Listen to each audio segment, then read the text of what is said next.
Hey guys, this is Liam here from Liam Stops Tinnitus, and I know there's no look of professionalism in this video. I'm in my bed, for God's sakes, but I'm doing a documentary right now and I'm still doing my YouTube channel and helping everybody, so the work doesn't stop, but I wouldn't have it any other way. That's how I got rid of tinnitus in the first place, was just constant work and effort, never giving up, which is what you should do too.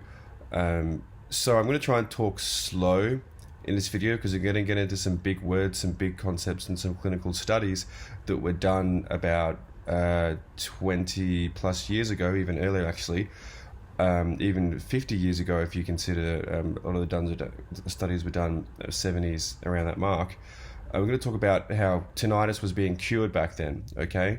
Because ENTs and people who were studying diabetes actually discovered a link between being diabetic, high levels of insulin and insulin resistance, and having tinnitus and vertigo, hyperacusis and hearing loss, okay? People always say to me, let me just fucking cover this right now before I lose my goddamn mind. People always say, Liam, can you help with tinnitus if it's from hearing loss? They're not connected. Tinnitus and hearing loss are not connected, okay?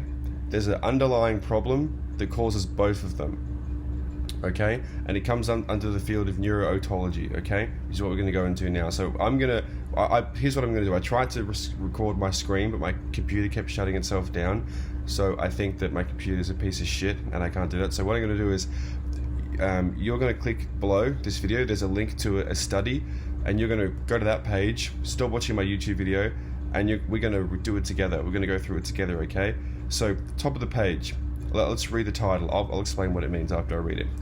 Hyperinsulinemia, the common denominator of subjective idiopathic tinnitus and other idiopathic central and peripheral neurootologic disorders. Now let me break that down slowly so you know what it means. Hyperinsulinemia, that's pre-diabetes. So that's when you're about to become diabetic. What causes that condition? Eating in a too large of an eating window every day and eating sugar. Bread, rice, pasta, refined carbohydrates, okay? So basically, it means that your diet is shithouse. The common denominator of subjective idiopathic tinnitus. So, subjective is when no one else can hear it, okay? Objective is when other people can hear it. So let's look at the word idiopathic. That means that nobody knows what caused it. It just came about. And obviously we know nothing comes about. I'm about because my parents had sex, my mum got pregnant and gave birth to me and my brother.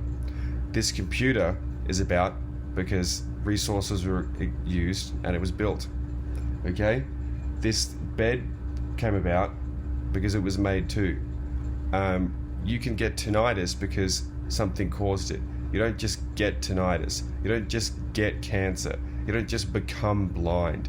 There's reasons for it. And once you know what those reasons are, you can most of the time reverse things. You can reverse tinnitus, I would say 100% of the time. I really do think it's true. But things like cancer and AIDS and stuff like that, I don't even know what that stuff is really, or what causes it. So, I don't know. But we're talking about tinnitus here. And other idiopathic central and peripheral neurootologic disorders. Neurootologic just means the study of the ear and the neurology of the ear, okay? And the nervous system. So let's just read through it. Abstract background, okay? Hyperinsulinemia is determined, remember that means shitty diet, a person is pre-diabetic, is determined by glucose insulin tolerance, identified as etiologic relationship to idiopathic Meniere's disease, okay? So remember, Meniere's disease is a balance issue. This was subsequently agreed with internationally by others. Proctor, who's a doctor, identified hyperinsulinemia in subjective idiopathic tinnitus, so that's SIT, so remember that one, I say it later. Remember that means, subjective means only you can hear it, okay, and idiopathic means no one knows what the cause is. Tinnitus is obviously what you have. Hyperinsulinemia and migraine with tinnitus and or vertigo were also correlated, which means that I'll try to talk slow, there's a connection between hyperinsulinemia and or migraines. Sorry, no, that's not true. Hyperinsulinemia and tinnitus and vertigo, there's a correlation, and they've proved it. Okay, this is a study. There's another paper that talks about a study. So all you people who keep posting that there's no connection between food and tinnitus, you're complete fucking morons. And you shouldn't be posting that shit online because you're scaring other people into thinking that there's no solution, and you're scaring them into not trying the stuff that I advocate, which works. I don't know if I said it before, but there was a girl who contacted me today. I got another person who completely silenced their tinnitus. They had 8 out of 10 tinnitus. They followed my advice, and it went away in about 3 months. Okay? Completely gone. Okay? Tinnitus is not for life. Don't listen to those fucking losers online who don't know what the fuck they're talking about, and they say tinnitus is for life. They've had tinnitus for a long time. I know exactly who these people are. Not personally, but I just know who the fuck they are. It's just I can smell it. They've had tinnitus forever. They've hated it, it's depressing, it's ruined their life. They've lost a lot of their life because they never really tried anything, or, tried their diet, or maybe tried a few things, or they just tried to habituate, which is really not the right thing to do at all. And everyone, you kind of know that. Everyone knows that tinnitus has got to have a cause. And so these people, and then I come along and say, guys, it's not for life. I fix it, I can fix you too. And they're like, no, I don't want to hear it. No. They don't want to know that there was a solution all along, and they didn't have to have this shitty life. So they would just want to watch the world burn, and they would rather that you didn't have that you had tinnitus if it meant that they didn't have to deal with the sad fact that their problem was curable this whole while. There's a study in economics, I believe, where it's a literal test of money. They get 2 people to come in, and I think the test goes. It's not a money test, a different test, but it's something to the effect of. They go, hey, if you were working at McDonald's and your workmate was working at McDonald's, would you be okay if we gave you both a raise? So now you're both making $50,000 a year. Now you're going to make $60,000 a year, and now this person's going to make $60,000 a year. Would you be happy with that? Yeah, who wouldn't? And they say to the same person, okay, would you be happy with this? We're going to give you $60,000 a year, but in order to do that, to accept that, we're going to give this other person $120,000 a year. Would you accept that? And generally, the smart person would say, yeah, I want the extra money. That'd be great. But what do people say? They say no, because people have this stupid inbuilt concept of fairness, which is so stupid, and people play these mind tricks. So people think that's not fair. I shouldn't have had it for my whole life if it wasn't, if there was a cure for it this whole time. I don't like saying cure, but a solution for it this whole time. No one should get it. No one should be able to get it, because it's not you can't deny anymore that the stuff I preach works, and it works for people, and it gets rid of their tinnitus. Okay, you just can't. So there was this girl who get rid of her tinnitus. It's completely gone, and so she finally someone's going to make me a video who it's been a while, so a lot of people don't want to make me videos. They just don't want to really have anything to do with me after their tinnitus is gone, and that's fine. They don't owe me anything, and I don't owe them anything. So this wonderful girl, I'm so excited, she's going to make me a video, so I'll put that in a documentary. Okay, let's get back to this. So the way that Dr. Joseph Kraft, is the person who wrote this video, tests for hyperinsulinemia is he tests your fasting level insulin, which basically means that when you eat something, so sugar, I think it's the beta cells from your pancreas come and assign a sugar to different parts of your body, okay? Now that's supposed to, when you eat, your insulin is supposed to spike and then go down, no matter what you eat really, but this is a test of sugar. Now if you have normal levels of insulin, they'll go up and then go down after a while, the activity of them. If you're a pre-diabetic, it'll go up and stay up and go up even further and then go down hours later. And they test this with urine and blood. So if you have the hyperinsulinemia, that was what we'll show. Okay, so the doctors, I'm not going to try and say their name, they concurred that hyperinsulinemia was the major etiologic factor. Etiologic means causation, what caused it. So basically what causes tinnitus. Major etiologic factor in up to 84 to 90% of their idiopathic neurotologic disorders. Neurotologic disorders are neurological issues with the ear, okay? Tinnitus, Meniere's, vertigo, okay? Balance issues, ringing, hissing, whooshing, all that sort of stuff, okay? Their cases included tinnitus, vertigo, hyperacusia, which is, I know it sounds like hyperacusis, but it's actually, in this study, it's referred to as noise-induced hearing loss. What do you know?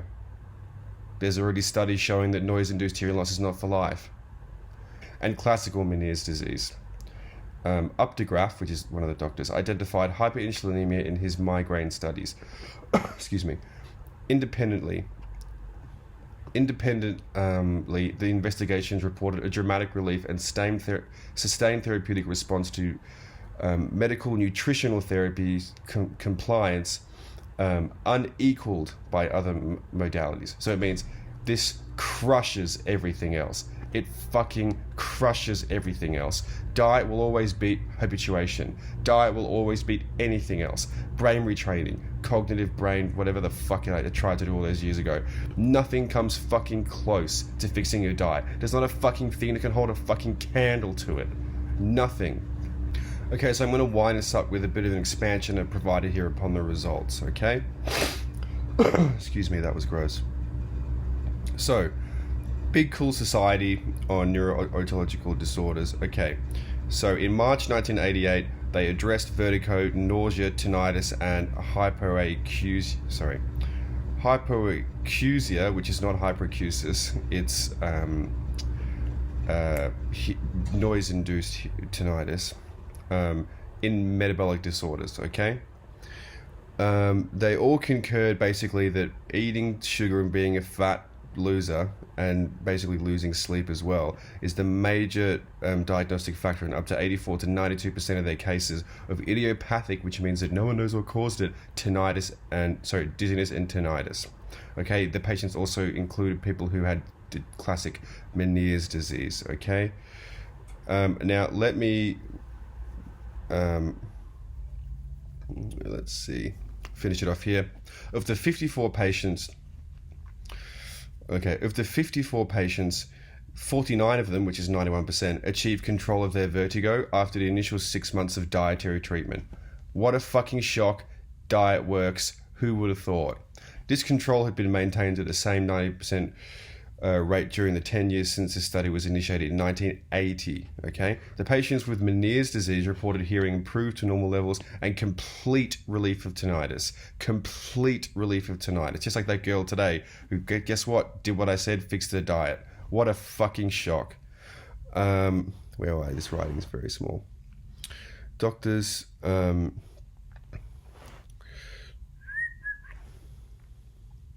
So they also had 1,128 outpatients, which means that I don't think they didn't see them personally, who were suffering from tinnitus and other ear hearing problems. In 6 months of diet therapy, okay, 426, which is 38%, were subjectively improved or cured of tinnitus. Now you've got to remember, how do we even know that they follow the guide properly?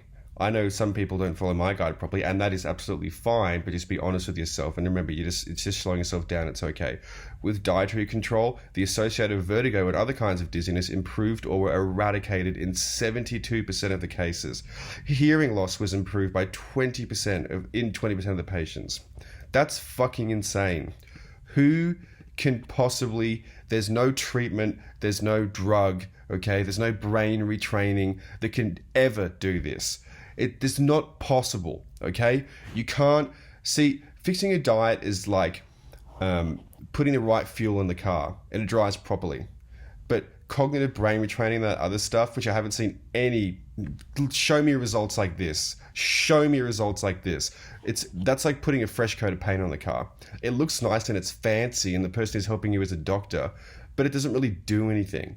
I mean, it helps you ignore the tinnitus. Give me a fucking break. So, I hope that was a bit eye-opening to you guys. There's many of these. I'm going to put the link below. Obviously, you should be reading this right now. And just know that tinnitus is, excuse me, that tinnitus is not for life. Never was for life. People have been getting rid of it for years now. So this is over nearly 30 years ago. Okay, tinnitus is not for life. Okay, end of story. Don't want to hear any more about it. Go fix it.